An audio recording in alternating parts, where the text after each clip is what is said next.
Hey guys, it's Courtney from Willow's Bloom at willowsbloom.com, where we intentionally design our life and business with the cosmos. So today I want to talk to you guys about how to find where the new moon, the full moon, the eclipses, and any important astrological event are happening in your birth chart. And that's because maybe you've heard a lot of people say, oh, there's a full moon in Pisces or a full moon in Gemini, and you're Leo. And so you think, okay, that's not really relevant to me because I'm not a Pisces or a Gemini. Well, actually, you have all 12 zodiac signs in your birth chart. So I'm going to put a picture up of my birth chart right here. This is what it looks like.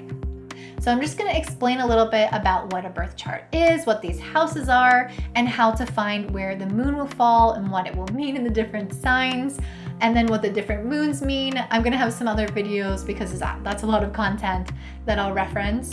But just make sure you watch those and then you'll get the full picture of how to interpret this in your chart as if you're your own astrologer, which is super cool. So yes, so here's your birth chart.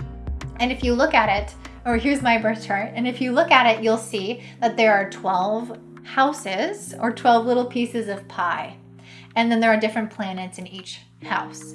So what happens when you're born is astrologers will take a picture of the sky and they will take that picture and put it in a circle and they will cut it up into 12 different pieces. And those are all called houses. And these houses refer to a theme in our life. So for example, the first house is our identity. The second house is our money and our values and our possessions. The third house is communication, siblings, neighborhoods, media. The fourth house is family, ancestry, our roots, our foundation. The fifth house is fun, sex, creativity, self-expression, dating. The sixth house, this one's all about our daily routines, our work life, and how we take care of our body and our health. The seventh house is about all those one-on-one close personal relationships and our love life. And then the eighth house is all about intimacy. It's about our finances and investments as well. And it's a lot about our limiting beliefs. And there's quite a lot of intense things in the eighth house in regards to dealing with our insecurities and negative emotions.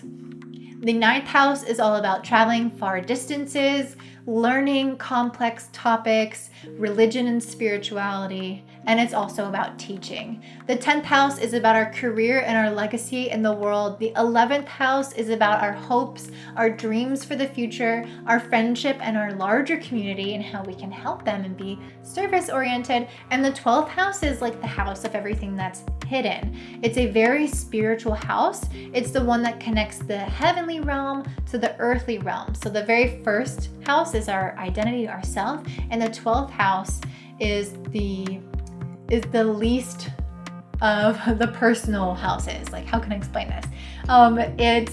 It's sort of where we transition from the all, like the collective and the heavens and earth and everything, to the self. So it's an interesting point between the 12th and the first house. So the 12th house can be, like prisons and confinement, but it can also be our soul and our spirituality and our desire for connection to the collective. Okay, and the reason why I'm saying all of this is because each house, as I said, pertains to a theme of life. So wherever the moon is happening, wherever the new moon or the full moon or whatever, wherever house that's happening in your birth chart will determine the area of life that's affected for you. And the thing is, there are typically 360 degrees in a circle, obviously if you go back to geometry days. But for each slice, you can imagine that there is normally going to be 30 degrees because it's 360 divided by 12 is 30. So that's why it's important to not just say, okay, I have Aries in the 5th house, like that's where my full moon is. You need to actually know the degree of the moon in the sky and locate that degree on your chart and then see which house that pertains to. Okay, so knowing this, the things that you need to take into account when looking up this information is you need to know in which zodiac sign the moon is happening, what the type of moon is. So is it a full moon? Is it a new moon? Is it an eclipse? Is it a first quarter moon? Is it a balsamic moon? Those kinds of things. So the zodiac sign, the type of moon, and then you need to know the house that it's happening in your chart. And you know that by looking at the degree of the moon. So for example, let's take a look at something that happened to me recently. So the Leo full moon, this is like way back because this video is coming out much later, but the Leo full moon took place on February 9th, and it was at 20 degrees of Leo. So for me, when I look at my chart, I can see that where Leo is and 20 degrees of Leo happens in my 5th house. So my 5th house is all about creative self-expression, dating, sex, the fun things in life. And it's a lot about creativity for me at this stage. So I knew it was a full moon. I knew it was in Leo. And based off of the degree, I know it's in my 5th house. So now what I can do is put all this information together to create an interpretation. So I just told you what the 5th house pertains, like what theme of life is in the 5th house. Well, what's a full moon and what's Leo? Those are the things that we need to figure out. So the full moon represents a culmination period. So if you think about a hike, it's when you've gotten all the way to the very top of the hike and you're taking a look at everything around you. It's so beautiful or not beautiful, and you really get to recognize everything that you've gone up to this point. So you know that hike that you just had, you know the view that's around you. So it's at this point where you realize, I made it or I didn't make it. And you kind of reassess and throw things out or release things that aren't working for you so that you can move forward much lighter into the future. And then you can fully celebrate and embrace the things you have achieved or the things that have gone right. So a full moon is a time of culmination where we can really reassess things, take a look around. And then it's in Leo. And Leo is all about living from the heart, being confident, being a leader, being passionate, and being exactly who you are and inspiring others through being that confident leader.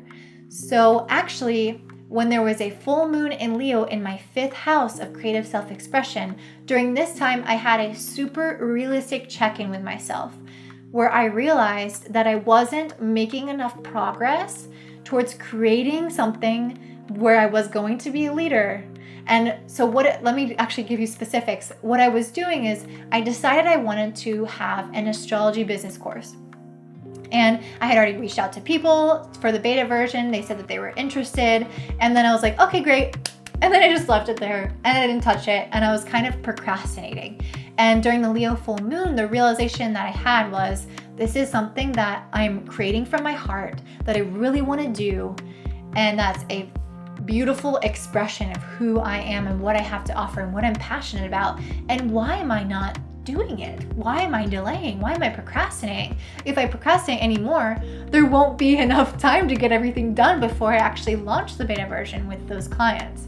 And so I had a real chat with myself and I decided that I needed to actually get my butt into gear and start working on it. And that class allows me to be a leader, which is all that Leo energy. It allows me to teach other people and for them to implement the tactics and strategies that I have used in my business. So if you guys want to find out where the moon is happening, I already illustrated how to do that, but now you need to actually learn how to interpret it. So the way that you should do that is by watching my astrology basics video and my manifesting with the moon video, because I actually go in and explain what the different moon phases mean for your life. And then the astrology basics video will explain what the different signs mean so that you'll have a better idea. And I'll also put a PDF link down below that has a reference guide about what all the zodiac signs mean so that you don't have to watch all the videos if you don't want to.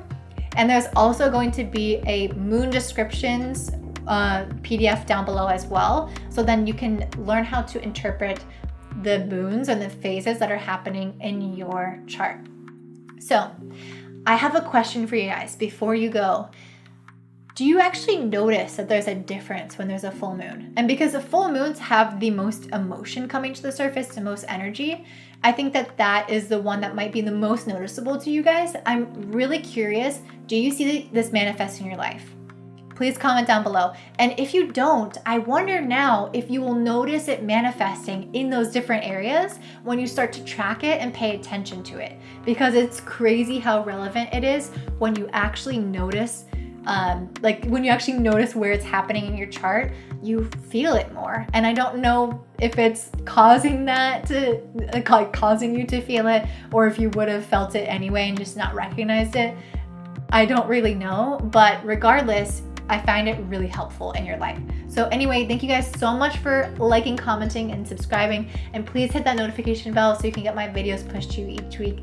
Thank you. Have a good one. Bye.